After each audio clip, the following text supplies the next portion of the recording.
Bismillahirrahmanirrahim. Assalamualaikum warahmatullahi wabarakatuh.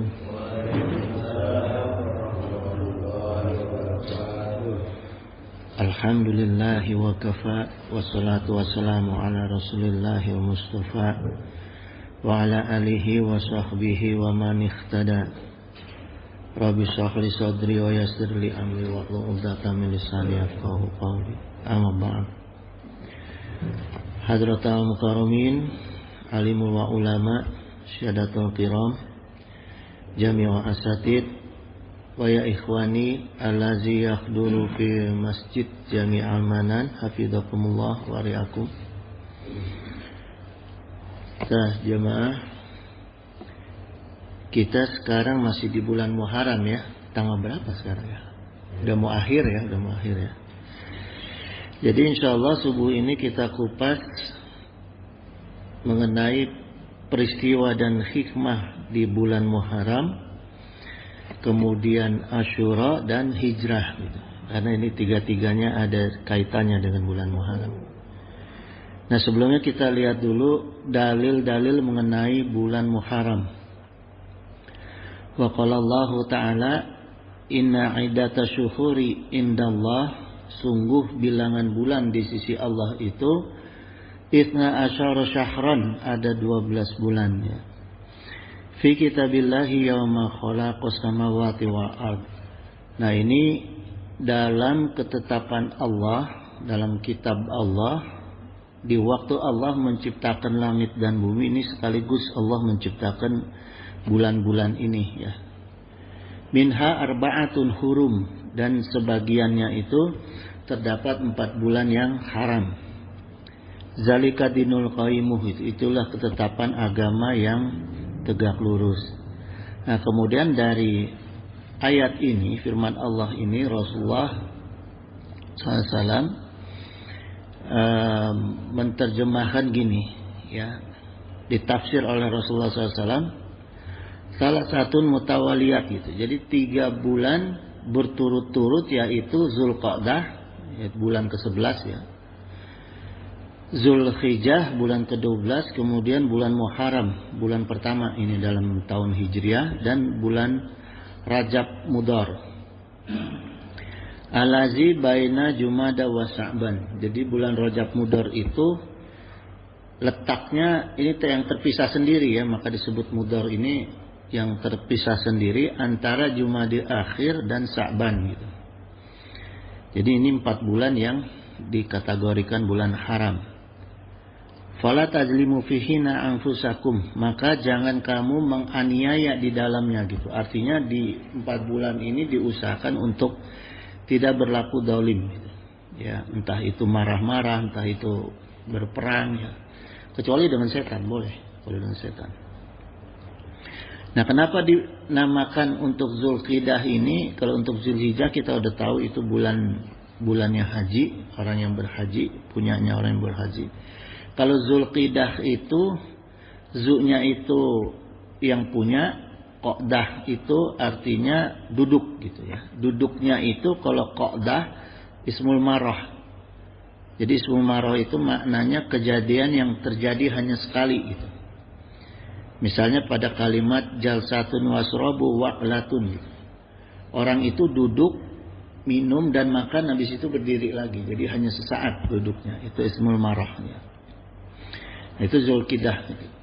Nah, kalau ini disebut Zulqidah. Zulqidah itu duduknya dia lama gitu ya. Bisa santai sambil ngopi, sambil main HP misalnya. Nah, ini kebiasaan orang Arab. Kalau sudah masuk 4 bulan haram ini, mereka orang Mekah itu duduk-duduk aja manis. Duduk manis gitu ya, santai. Karena apa? Karena Mekah yang dikunjungi oleh orang lain. Orang yang di luar Mekah itu akan datang ke Mekah ya untuk berdagang di Mekah. Jadi dia nggak perlu usaha keluar gitu ya. Makanya disebut bulan Zulqidah gitu. Nah, kemudian kenapa disebut Muharram? Syekh Alamuddin As-Sakhawi menyebutkan di dalam salah satu jilid ya,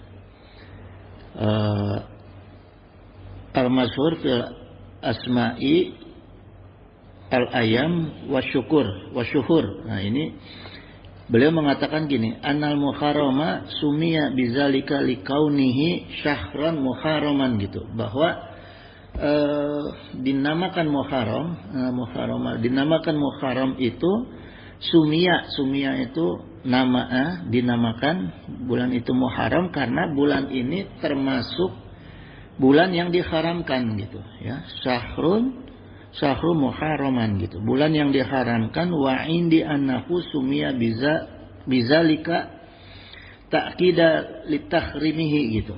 Sedangkan menurut beliau ini dinamakan Muharram itu sebagai penekanan terhadap keharaman untuk berperang gitu.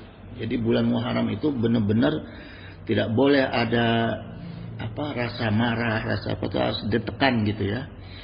Nah, kenapa seperti itu? Li'annal araba kana tataqallabu bihi gitu. Karena orang-orang Arab dulu ya bulan Muharram ini ditekankan ya, menurut beliau bulan Muharram ini ditekankan tidak boleh kita mengumbar nafsu atau zalim, karena orang-orang Arab dulu itu tataqallabu bihi gitu. Jadi suka merubah urutan-urutan bulan gitu ya. Jadi fatulihulu amma wa tuharimuhu amma gitu. Jadi mereka itu gini, mereka itu suka menghalalkan ya, tuhiluhu, suka menghalalkan tahun itu, dan mereka waktu harimuhu, suka mengharamkan tahun itu gitu. Jadi istilahnya gini, orang Arab dulu, bangsa Arab Badui dulu ya, sebelum datang Islam, hobinya perang. Jadi kalau datang bulan haram ini mereka tuker tuh.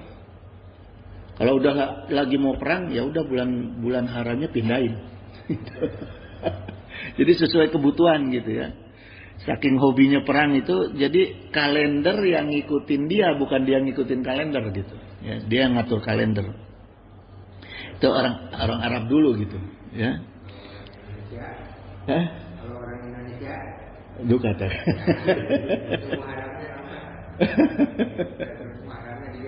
Digeser ya. Oh itu mah baru sekarang. Gitu. Itu berarti sama dengan orang Arab jahil. suka geser tanggal ya. Gitu. Nah, sekarang kita kupas. Oh berarti ada sejarahnya dulu kan? Ada sejarah dulu ya.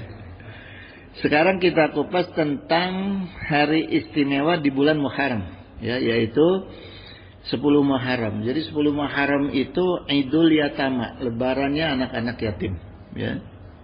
Nah, keistimewaan di hari Asyura, jadi 10 Muharram itu disebut Asyura, ya. Ini saya tukil dari kitab Tanbihul Ghafilin, ya. Wa qala Nabi sallallahu alaihi wasallam, ini keutamanya ini ada 10, ada beberapa nih ya dalam 10 Muharram nih. Man shoma yauma Asyura minal Muharram, barang siapa yang berpuasa pada hari Asyura tanggal 10 Muharram, ya. A'tahullahu ta'ala sawaba asrati alfil malakin gitu. Alfi malakin. Allah berikan 10.000 pahala malaikat. Ya, karena ini udah pasti gitu. Kalau dibilang 10.000 pahala manusia, belum tentu, karena manusia masih suka berbuat dosa. Pahalanya nggak jelas berapa gitu. Tapi kalau malaikat kan udah jelas, ya, tidak pernah berdosa. Jadi 10.000 utuh. 10.000 itu angkanya utuh kalau untuk malaikat. Ya. Atahullahu ta'ala thawaba asrati alfi malakin. Kemudian Allah tadi berikan 10.000 pahala malaikat. Yang kedua, wa man shoma yauma Asyura minal Muharram, barang siapa yang berpuasa di hari Asyura di bulan Muharram, u'tiya thawaba asrati alfi haji gitu. Jadi 10.000 pahala haji. Ditambah 10.000 pahala haji, wa mutamirin asrati alfi syahidin, dan Allah tambahkan Allah makmurkan, ini maksudnya ya. Takmir itu Allah makmurkan, ya. Wa asrati alfi syahidin, dengan 10.000 pahala syuhada. Jadi orang yang puasa pada tanggal 10 Muharram Itu kalau kemarin tuh hari Senin ya, bulan lalu. Awal-awal Muharram tanggal 10 itu hari Senin yang dua minggu lalu. Itu 10 pahala malaikat utuh, 10 pahala haji, dan ditambah dimakmurkan oleh Allah, bukan lagi bentuk pahala tapi dimakmurkan oleh Allah dengan pahala syuhada. Wa man masyaha yadahu ala ra'si yatimi yauma asyura, dan barang siapa yang mengusapkan tangannya pada kepala anak yatim pada hari Asyura, ya, tanggal 10 Muharram itu, rafa'a Allahu ta'ala lahu bikulli syahratin darajah. Allah akan angkat derajatnya dengan hitungan setiap helai rambut yang diusap. Jadi tanggal 10-nya itu sambil kita berpuasa, cari anak yatim. Cari anak yatim. Berapapun kita hadiahi mereka, bikin mereka senang, ya. Terus berapa kita kasih hadiah, diusap kepalanya gitu. Jadi berapa rambut yang kena, insya Allah, ya. Jadi kalau ada anak yatimnya pakai peci, buka dulu pecinya. Kecuali kalau yang pakai jilbab, ya, kalau yang pakai jilbab itu niatnya dihitung gitu. Sekepala berarti itu, ya. Itu Allah angkat tuh derajat kita sesuai dengan rambut yang kita usap, ya. Kemudian ada keutamaan puasa pada hari Asyura, di antaranya Rasulullah SAW su'ila an siyami yaumi Asyura. Nabi SAW ditanya tentang puasa hari Asyura. Qala, dijawab oleh Rasulullah SAW, yukafiru sanatal madiyah. Beliau menjawab, orang yang puasa hari Asyura itu menghapuskan dosa setahun yang lalu. Setahun ke belakang dihapus tuh dosanya, ya. Kemudian waqala Nabi Aidan, afdalu siyami ba'da Ramadana syahrul lakhir Muharram gitu. Jadi puasa yang paling afdal setelah puasa Ramadan adalah puasa pada syahrul, bulan Allah disebutnya nih, ya, bulan Muharram nih. Syahrullah artinya bulan Allah, yaitu bulan Muharram. Jadi setelah Ramadan. Wa afdalu sholati ba'dal faridah sholatul lail gitu. Dan sholat yang paling afdal setelah sholat wajib adalah sholat malam, ya. Kemudian jemaah sekalian, di bulan Muharram ini, ya, ini bukan Asyura tapi di bulan Muharram, ya. Wa qala Nabi sallallahu alaihi wasallam, mawasa'ala iyalihi wa akhlihi yauma Asyura gitu. Jadi siapa yang meluaskan pemberian untuk keluarganya dan ahlinya. Jadi artinya yang bersedekah di bulan Muharram tapi enggak usah cari pengemis, ya, karena di sini ditegaskan iyalihi wa akhlihi gitu, ya, ala iyalihi wa akhlihi. Jadi ala iyalihi itu untuk keluarganya, anak istri, ya. Wa akhlihi itu bisa kakak, adik, ponakan atau sepupu misalnya, keluarga, ya. Itu sama Allah, wasi'allahu alaihi syairi sanatihi gitu. Allah akan meluaskan rizkinya bagi orang itu dalam seluruh tahunnya. Jadi Muharram ketemu Muharram gitu. Ya, kita sedekah tuh. Tapi nggak usah ribu-ribu cari pengemis, ya. Udah aja yang ada di rumah gitu. Kakak, adik gitu. Kalau orang tua nggak dimasukin sedekah karena kewajiban kita gitu, ya. Jadi kakak, adik gitu, anak, istri, kita sedekah aja gitu, ya. Biasa ngasih uang belanja istri 10.000, taikun jadi 15.000 gitu, ya. Ngasih anak berapa gitu, 5.000, taikun 10.000 gitu. Selama bulan Muharram, ya, selama bulan Muharram. Nah, kemudian gini jemaah sekalian, sejarahnya puasa di hari Asyura tanggal 10 Muharram itu sudah ada dari semenjak sebelum datangnya Islam, ya, di Madinah. Jadi di awal-awal Rasulullah SAW hijrah di Madinah, orang Yahudi itu sering meledek Rasulullah dan umat Islam. Jadi mereka bilang gini, umat Islam itu dan Rasulullah senangnya ngikut-ngikut ritualnya agama Yahudi katanya, ya. Karena gini, dulu kan arah kiblat Muslim itu ke Baitul Maqdis. Nah, jadi Itu dia bilang, oh ini kiblatnya ngikut Yahudi, ya. Nah kemudian 3 tahun Rasulullah berdoa. Berdoanya Rasulullah itu tangannya ke atas, mukanya ke atas. Jadi menghadap ke langit. Tangan ke atas, paling ke atas. Jadi bukan gini, tapi ke atas doanya Rasulullah. Ya. Khusus Rasulullah mendoakan supaya minta kepada Allah dipindahkan arah kiblat.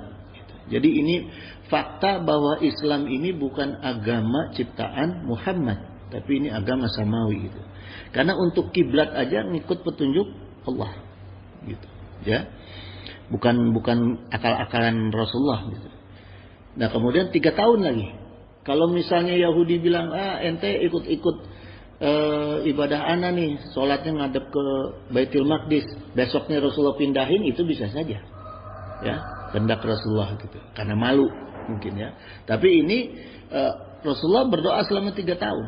Khusus minta dipindahkan, kemudian dipindahkanlah ketika Rasulullah sedang di rumah sahabat, lohor, perintah wahyu turun, langsung berbalik arah kiblat dari Baitul Maqdis ke Ka'bah. Makanya di Madinah ada masjid Qiblatain, ya, yang 2 arah kiblat gitu.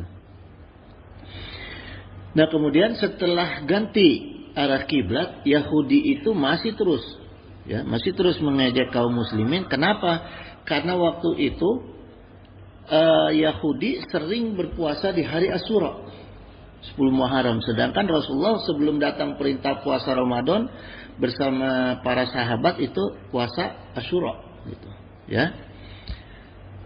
Jadi ditanya nih oleh Rasul, qalu hadza solihun. Mereka orang Yahudi itu menjawab, ini adalah kebaikan kami katanya. Jadi dia berpuasa Asyura itu, orang Yahudi merasa itu adalah kebaikan dia. Hadza yaumun najallahu bani Israil min aduwihim gitu.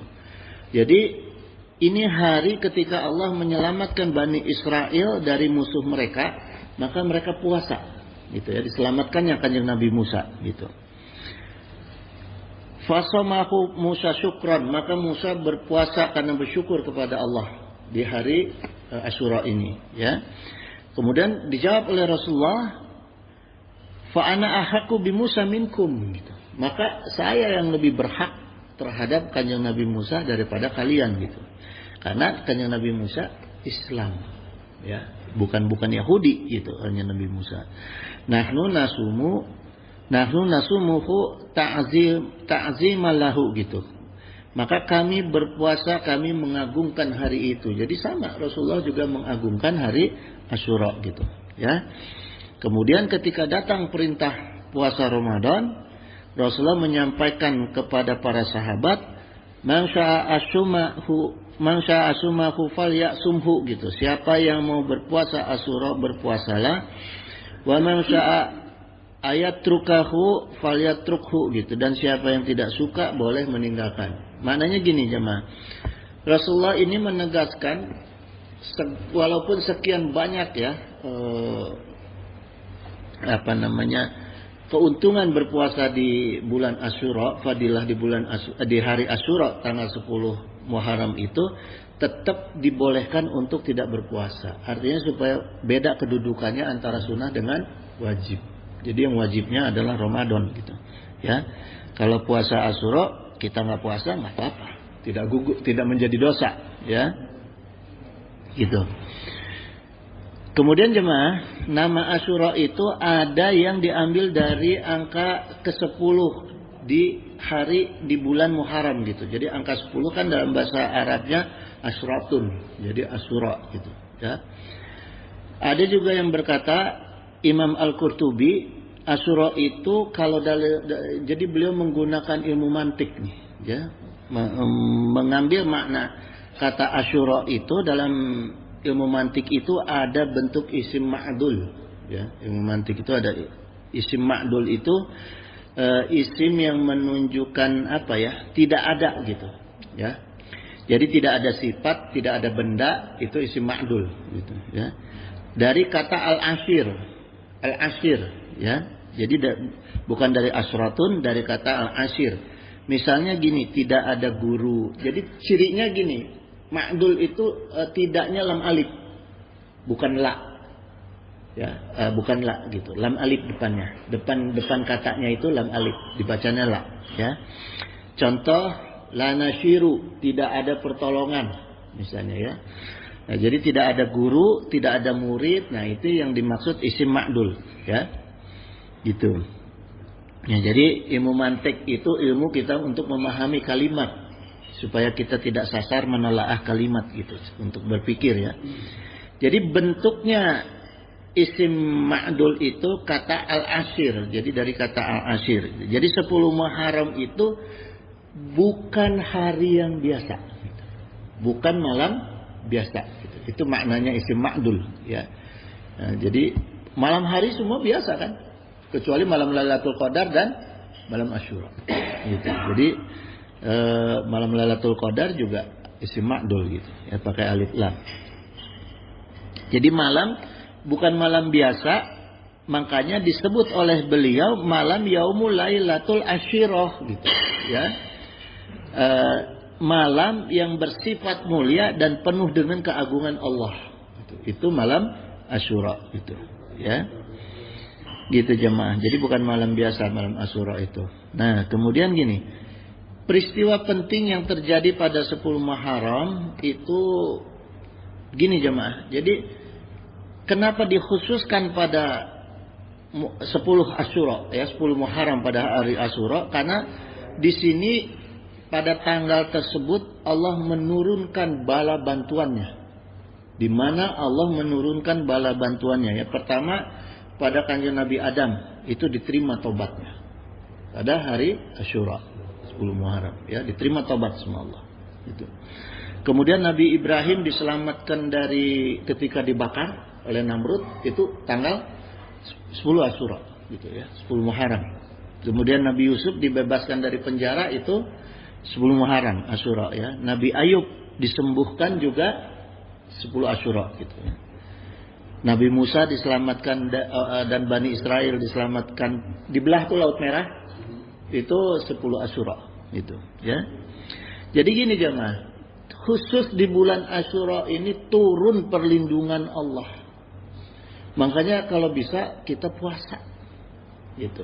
Ketika kita punya masalah, punya beban, punya apa, puasalah di tanggal 10 Asyura. Insya Allah akan turun pertolongan Allah bagi kita gitu. Karena Allah kan tidak mengkhususkan pertolongannya untuk para nabinya. Umatnya yang bertakwa kepada Allah gitu, ya. Jadi puasa Asyura itu walaupun tidak wajib tapi penting gitu, ya. Kemudian jemaah hadanallah wa iyyakum. Sekarang saya cerita sedikit tentang sejarah dan makna peristiwa hijrahnya, ya. Jadi gini jemaah sekalian. Sistem kalender ketika sebelum dibuatkan kalender Hijriah oleh Sayyidina Umar bin Khattab ketika itu beliau khalifah, ya. Bangsa Arab itu sudah mengenal kalender, ya, tapi yang disinkronkan dengan musim. Jadi kalau misalnya mau musim tanam di Madinah itu mau musim tanam itu dia lihat hilal. Oh, hilal ini masuk ke musim tanam. Kalau sekarang lihat hilal untuk Ramadan, gitu, ya. Tapi dia itu karena punya sifat apa ya? Punya sifat kalau orang Sunda bilang tuh kekeh gitu, apa namanya? Kemauannya, memaksakan kemauannya gitu. Maka dia suka rubah-rubah tuh. Gitu, karena belum ada patokan kalender kan. Jadi ada orang yang melihat hilal dia bilang, "Oh, kemarin." Tergantung keinginannya dia. Dia rubah-rubah gitu. Nah, itulah ya. Jadi harinya itu dalam setiap bulan beda-beda gitu. Ya, karena mereka sangat ini dengan kebutuhannya gitu. Jadi nggak peduli tuh.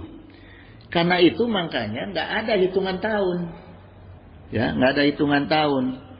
Nggak ada hitungan tahun yang pasti gitu, kalender yang pasti. Jadi kalau ngitung tahun itu Rasulullah SAW lahir tahun berapa? Tahun gajah. Dari peristiwa yang terpenting terjadi saat itu gitu. Ya, yang berbarengan. Jadi diambilnya gitu dari apa namanya? Dari kondisi keadaan gitu, ya. Gitu, kejadian yang khusus gitu. Ya, itulah sebelum datangnya kalender Hijriah. Nah, kemudian gini jamaah sekalian. Sebelum saya menceritakan Sayyidina Umar ya, ini kita ambil maknanya dulu ya. Jadi Allah berfirman berkaitan dengan Hijriah ini dalam An-Nisa ayat 100 ya. Wa may yuhajir fi sabilillah, siapa yang berhijrah di jalan Allah ya, yajid fil ardi muragaman katsira wa sya'ah gitu. Mereka mendapati di bumi ini tempat perlindungan yang katsirau, yang sangat banyak, dan kemakmuran wa sya'ah yang luas ya. Jadi orang yang mau hijrah ini khususan dari Allah untuk orang-orang yang mau hijrah di jalan Allah, fisabilillah. Allah kasih tempat di bumi ini, tempat untuk berlindung dan untuk tempat kita mendapatkan kemakmuran ya, yang banyak dan yang luas. Nah, jadi kalau kita mau makmur jemaah, harus mau hijrah ya, harus mau hijrah gitu. Hijrah kan pindah ya. Iya, hajratan. Sudah puluhan tahun nih di kalender tidak ada perubahan. Itu perlu hijrah berarti ya. Nanti saya jelasin. Kenapa Allah pentingkan hijrah? Ya, untuk kemakmuran pentingkan hijrah. Ya. Jadi gini, wa qalallahu aidan ya. Wa kam akhlaqna minal quruni min ba'din Nuh. Ya. Ayat selanjutnya, saya angkat di ayat selanjutnya. Dan berapa banyak telah kami binasakan generasi sesudah Nuh. Ya. Wa kafa bi rabbika bizunu bi'abdihi kabiram basyira gitu. Dan cukup Allah yang maha mengetahui lagi maha melihat dosa-dosa hambanya. Ya, ini pertama nih. Kenapa pentingnya hijrah? Karena Allah akan binasakan generasi ba'da Nuh ya. Artinya gini jemaah. Kita ini sebetulnya tidak keturunan langsung Nabi Adam. Karena setelah di zaman Nabi Nuh, setelah Nabi Adam, semua makhluk mati di alam dunia. Kecuali yang ada di perahunya Nabi Nuh. 80 orang dan anaknya Nabi Nuh. Ya. Jadi nggak ada kita nyambung langsung ke Adam, nggak ada. Karena putus di situ tuh. Mati semua makhluk. Binatang, manusia, makhluk semua mati. Banjir. Seluruh dunia banjir. Ya. Yang selamat itu yang hanya di perahu Nabi Nuh gitu. Ya. Nah, artinya gini, ya jemaah. Di sini Allah juga tekankan, ya Allah maha mengetahui gitu dosa-dosa kita. Nah, disinilah hikmah dari peristiwa Nuh. Hati-hati kita dalam perkara dosa gitu, ya. Kemudian waqalallahu aidan tsumma ansana min ba'dihim qarnan akhiran, ya. Kemudian kami jadikan sesudah mereka generasi yang lain. Nah, jadi setelah Kanjeng Nabi Nuh habis muncul generasi yang baru, ya. Nah, sekarang firman Allah ini kita jelaskan ya Allah, jamaah. Ini ada 3 tadi ya, saya urutkan 3. Pertama perintah hijrah, kedua musnahnya manusia, ya, kecuali yang ikut dengan Kanjeng Nabi Nuh. Yang ketiga Allah jadikan generasi berikutnya, ya, sesudah mereka tuh. Jadi kita telaah nih jamaah, ya. Ini kaitan dengan hijrah. Sekarang gini jamaah. Dari 3 firman tadi, ternyata Allah punya skenario hijrah itu tidak hanya kepada Rasulullah SAW.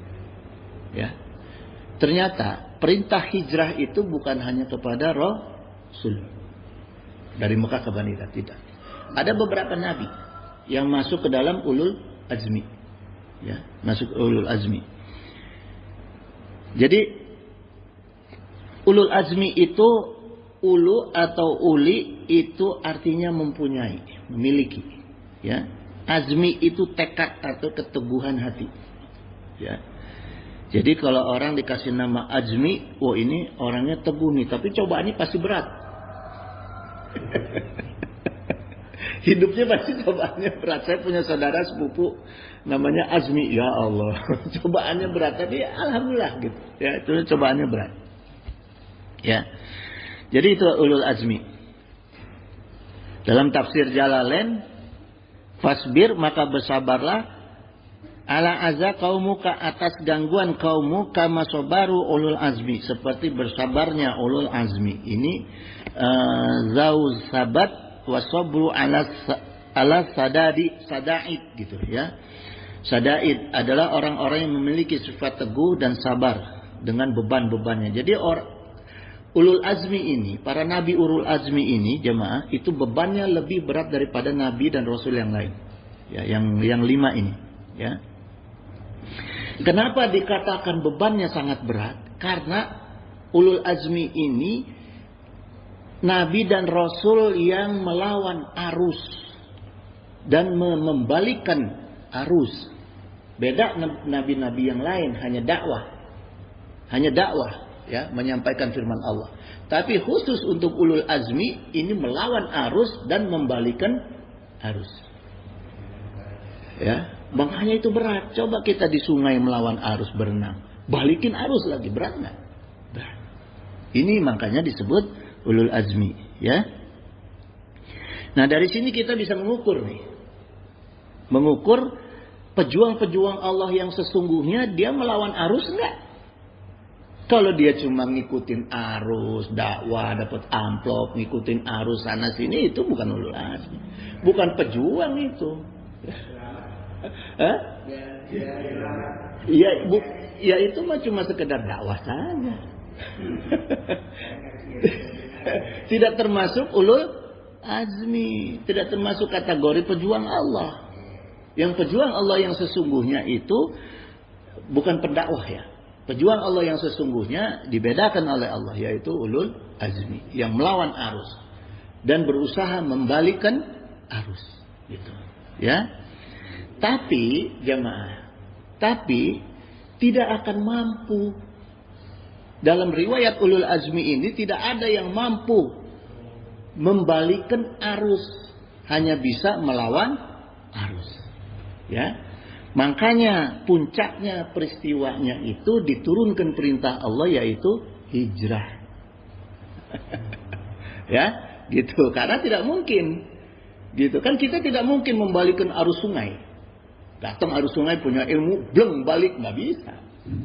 Ya kan? Tapi kalau melawan arus kita bisa. Inilah hukum Allah.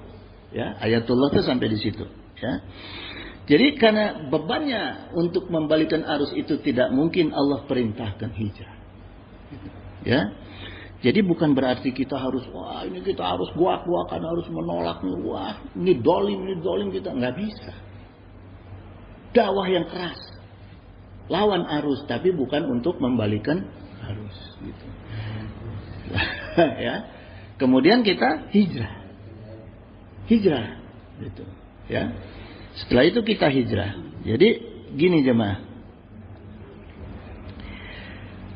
Kemudian gini jemaah sekalian ya. Maka salah satu di antara tugas dan para rasul ulul azmi itu adalah hijrah. Tujuannya hijrah untuk membangun peradaban baru manusia. Ya.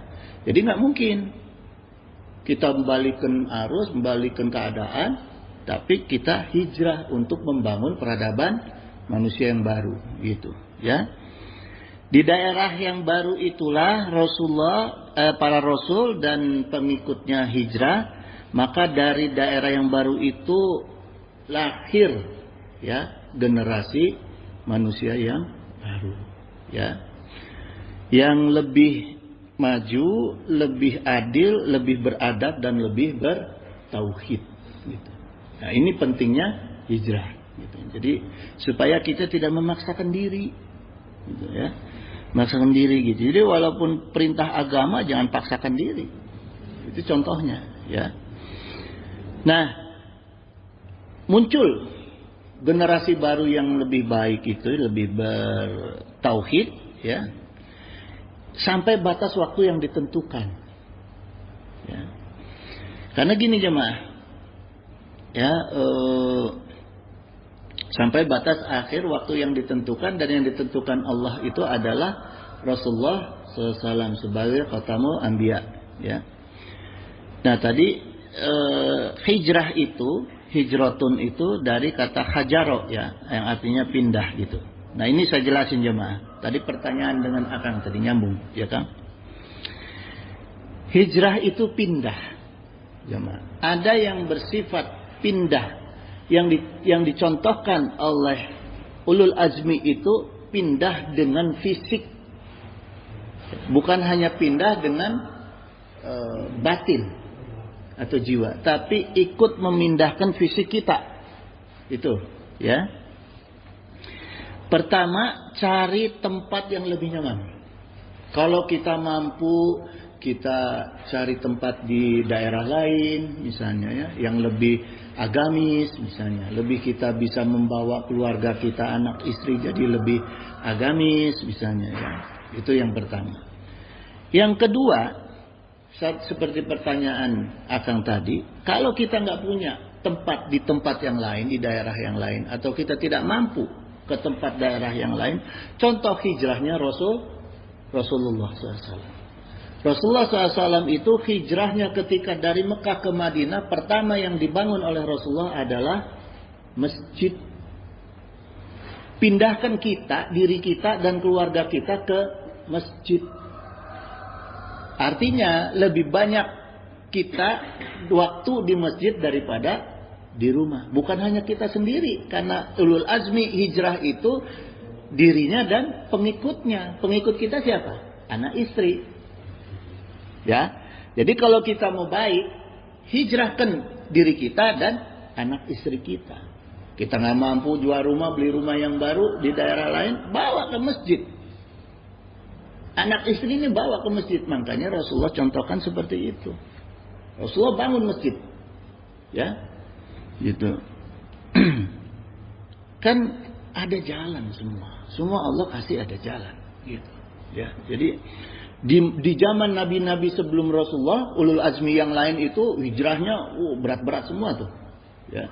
Rasulullah kasih contoh yang ringan. Karena sebagai ulul azmi, ya ke masjid. Ya, jadi Rasulullah sudah bisa membayangkan pertanyaannya Akang tadi itu. Bawa ke masjid, ya. Gitu. Artinya kita harus lebih sering membawa anak istri kita ke masjid, gitu. Ya. Hah? Bisa bapaknya aja, anaknya nggak kebawa-bawa.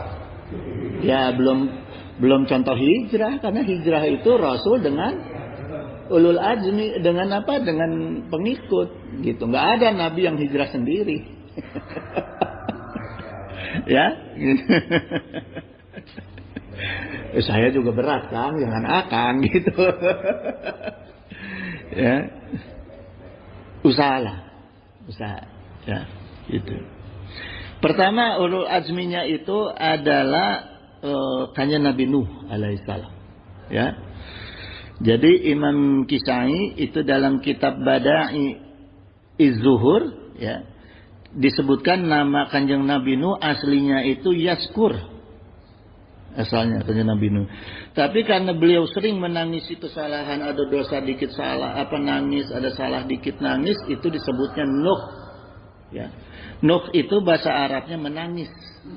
Gitu. Jadi sebut kanjeng Nabi Nuh, nabi yang suka menangis gitu. Salah dikit nangis itu Nabi Nuh. Ya. Kemudian Nabi Nuh itu oleh Allah, kan dia asalnya itu dari wilayah Darmasil, ya. Efrat, sungai Efrat gitu. Kemudian rajanya ini, Darmasil ini orang pertama yang membuat arak, orang pertama yang minum arak, orang pertama yang maksiat judi, orang pertama yang membuat baju dari emas. Ini zaman Nabi Nuh, ya, rajanya nih, ya. Nah, kaum Darmasil ini, ya, menyembah 5 berhala: Wat, Siwa, Yagus, Yakut, dan Nasr, gitu, berhala gitu. Nah, kemudian kanjeng Nabi Nuh diperintahkan untuk mendakwahkan tauhid. Ya, karena nggak pada mau ikut, akhirnya ditenggelamkan. Ya, ditenggelamkan. Nah, disitulah hijrah Nabi Nuh, ya, ditenggelamkan selama 150 hari itu. Jadi perahunya Nabi Nuh itu 150 hari baru airnya surut, ya. Kemudian Nabi Nuh itu dalam catatan sejarah terdampar di wilayah Asia Barat, ya. Jadi yang berbatasan dengan Turki sebelah barat, ya. Nah, dari sini terbangun peradaban manusia baru. Jadi qadarullah 80 orang pengikut Nabi Nuh ini tidak ada yang memiliki keturunan kecuali keturunan Nabi Nuh. Ya. Wa ja'alna zuriyatahu humul baqina. Ini dalam Quran ada nih. Dan kami jadikan anak cucunya orang-orang yang melanjutkan keturunan. Ini maksudnya Nabi Nuh, ya.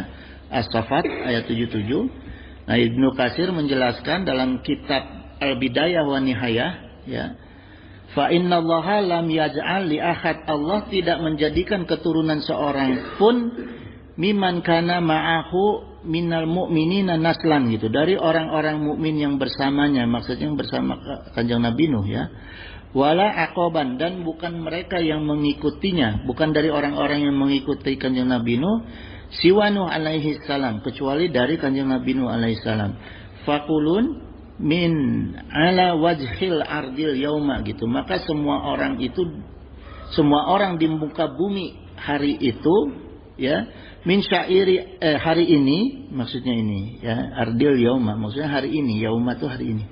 Min syairi ajnasun bani Adam yansibun, gitu. Dan sisa keturunannya Bani Adam, gitu. Jadi kita itu dari sisa keturunan Bani Adam, yaitu yang anaknya Nabi Nuh itu, ya.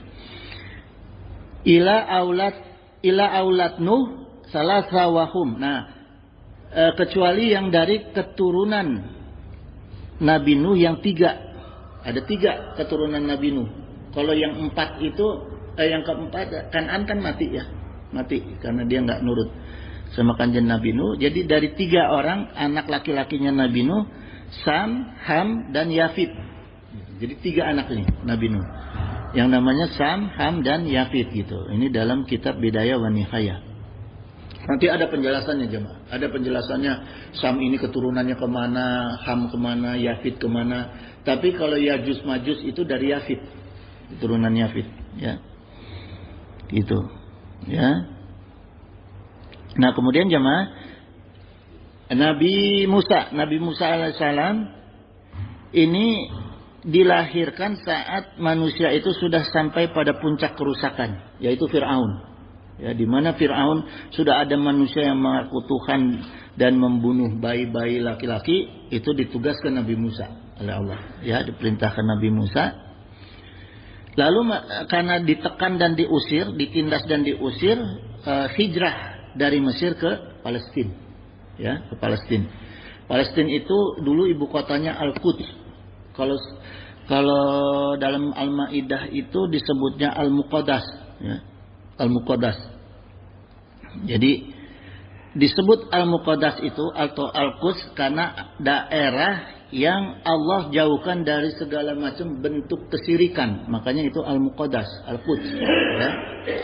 Jadi makanya kota Palestina itu semua nabi Rasul pasti ke Palestina. Sampai Rasulullah ke Palestina. Semua nabi itu, Isa, ya. Semua nabi itu ke Palestina. Bolak-balik singgah ke Palestina, ya. Makanya orang Yahudi nggak mau pakai kata Al-Quds ibu kotanya, diganti dengan Yerusalem. Gitu. Untuk menghilangkan nilai ketauhidan, ya. Diganti oleh Yahudi menjadi Yerusalem, gitu, ya. Kemudian Nabi Ibrahim, ya. Nabi Ibrahim itu hijrah dari tanah kelahirannya di Babylon, negeri Syam, ya. Hijrah sampai ke Mesir, kemudian hijrah juga menetap di Baitul Maqdis. Ya, Nabi Ibrahim.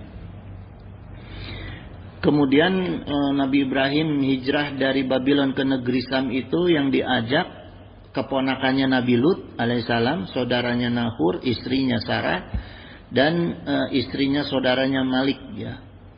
Nah kemudian di negeri Sam, Nabi Ibrahim menikahi Sayyidah Hajar, punya anak bayi namanya Ismail alaihissalam. Ya. Nah karena cemburu nih, setelah Hajar punya anak, Sayyidah Hajar punya anak, cemburulah Sayyidah Sarah. Diperintahkan oleh Allah untuk hijrah ke Mekah. Ya. Jadi gini jemaah, kalau ada yang nyandung udah terlanjur, yang belum jangan. Yang udah terlanjur nyandung, kalau ribut, contohnya Nabi Ibrahim, hijrahin yang satu. Jauhin. Ya, kalau ribut jauhin, karena ini dicontohkan oleh Nabi Ibrahim. Yang satu di Mesir, yang satu dihijrahkan ke kalau yang punya dua. Jauhin gitu. Jauhin gitu. Ya, gitu dijauhkan ke Mekah gitu. Ya, gitu. Yang satu di mana? Di Purwakarta yang satu. Ya. Kemudian Nabi Isa alaihissalam. Nabi Isa alaihissalam juga hijrah, ya. Dihijrahkan karena kan gini, Bunda Maryam itu kan punya anak di luar nikah, tapi itu karena dikasih makan korma oleh malaikat Jibril, tahu-tahu ngandung. Ya, tahu-tahu ngandung gitu, hamil. Jadi itu kehendak Allah. Ya, karena memang tugasnya malaikat Jibril meniupkan ruh, fayan fihi ruh gitu. Cuma caranya dikasih makan korma. Ya, kasih makan korma karena dia sudah ada nih, sudah ada manusia beda dengan kita di alam ruh ditiupkan oleh malaikat Jibril. Ya, karena Bunda Maryam ini sudah hidup, sudah ada sebagai manusia dikasih makan korma. Ternyata itu isinya ruh, ya. Nah, karena hamil tanpa bapak oleh orang Yahudi itu dihina, ya, dihina karena dianggap anak hasil zina. Tapi oleh orang Nasrani disembah karena dianggap Roh Kudus, gitu. Ya, makanya diperintahkan hijrah daripada dua-duanya.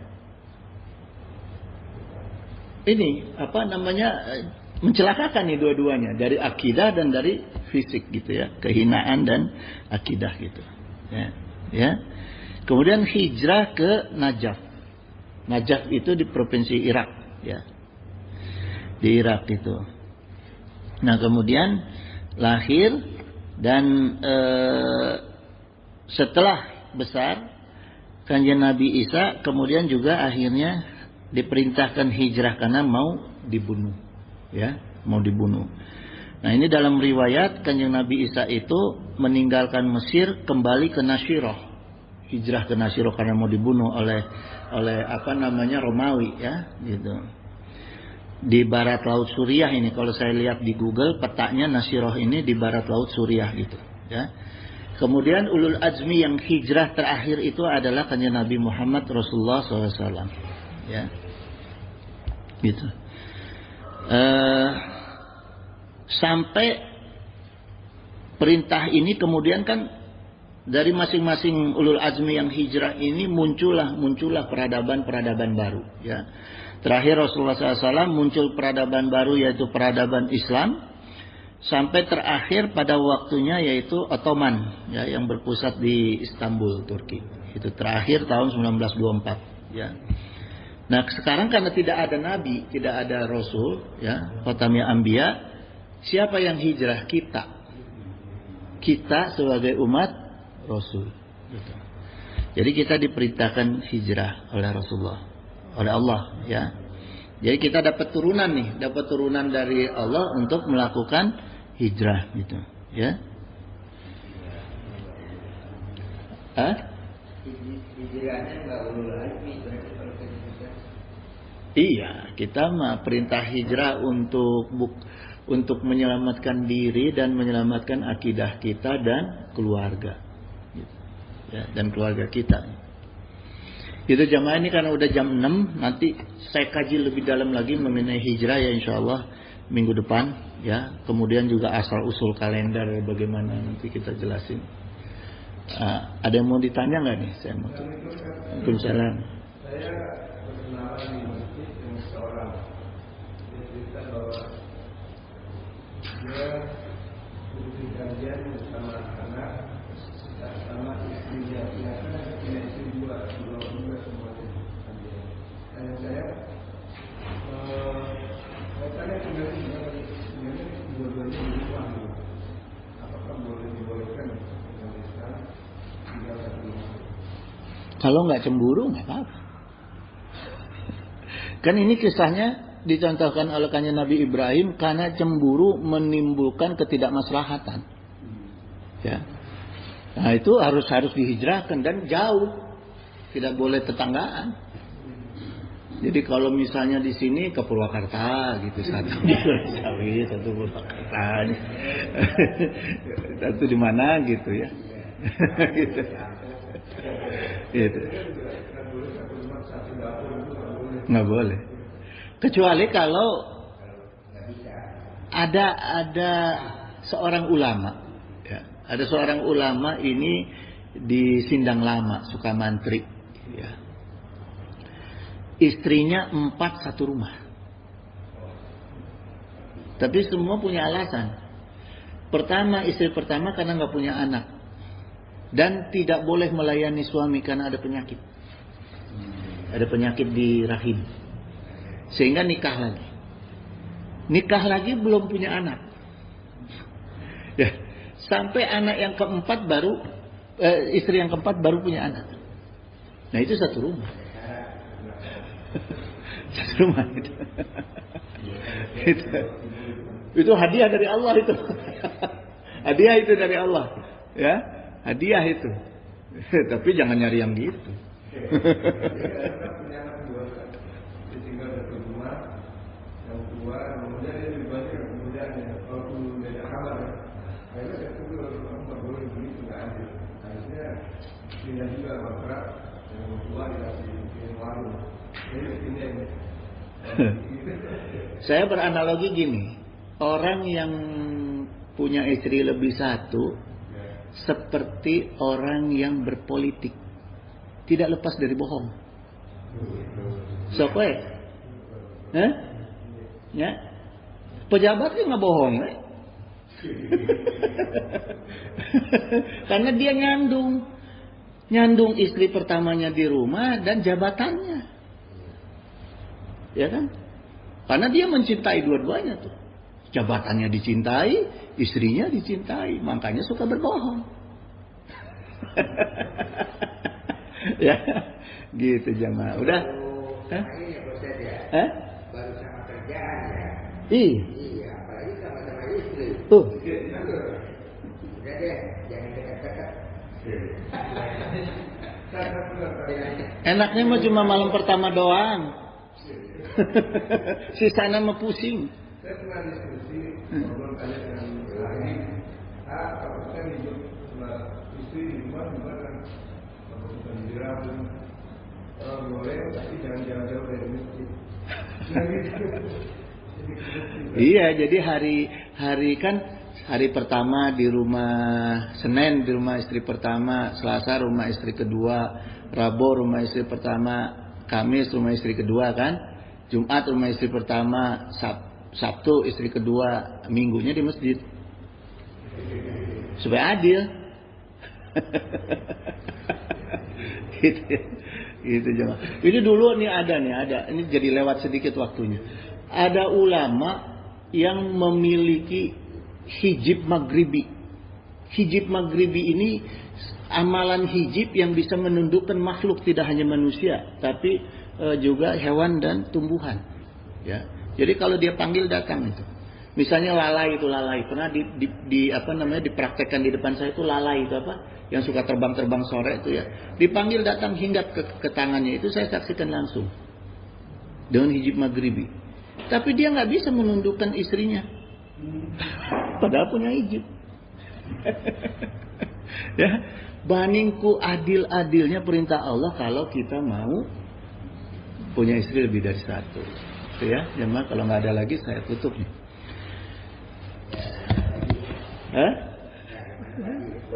Alhamdulillah masih di sana.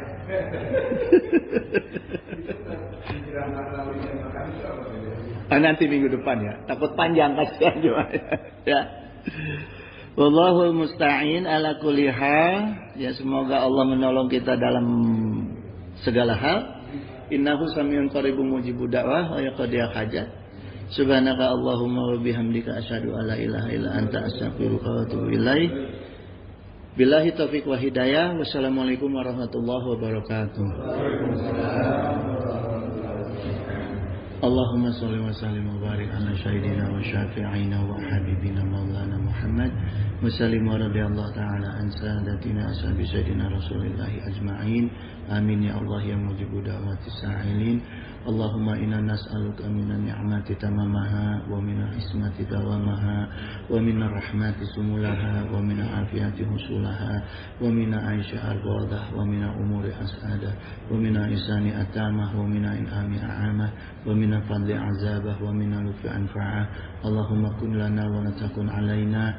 Allahumma khtim bisa'adati ajalana wa haqiq biziyadati amalana wa akhrun bil afiyati guduwana wa asolana wa za'ila rahmatika masyirana wa ma'alana wa subasi jali afika ana zunubina wa muna alaina bi islahi uyubina wa za'ali taqwa zaudana wa fidinika istihadana wa alaika tawakulana wa atimadana wa thabitna ala nahjil istiqamah wa izna fid dunya min mujibati nadamatil yawmal qiyamah wa hafif anna sikla auzar warzuqna aisyata abrar wa fina wasrifana sarar asrar wa'atik riqabana wa riqaba abaina wa ummahatina wa ikhwanina wa walidina wa ashiratina wa zawjatina birahmatika ya azizu ya ghafaru ya syataru ya halimu ya jabbaru ya Allah ya rahman ya rahim ya arhamar rahimin innaka ala kulli syai'in qadir wa bil jabati jadir subhana rabbika rabbil izzati amma yasifun wa salamun alal mursalin walhamdulillahi rabbil alamin.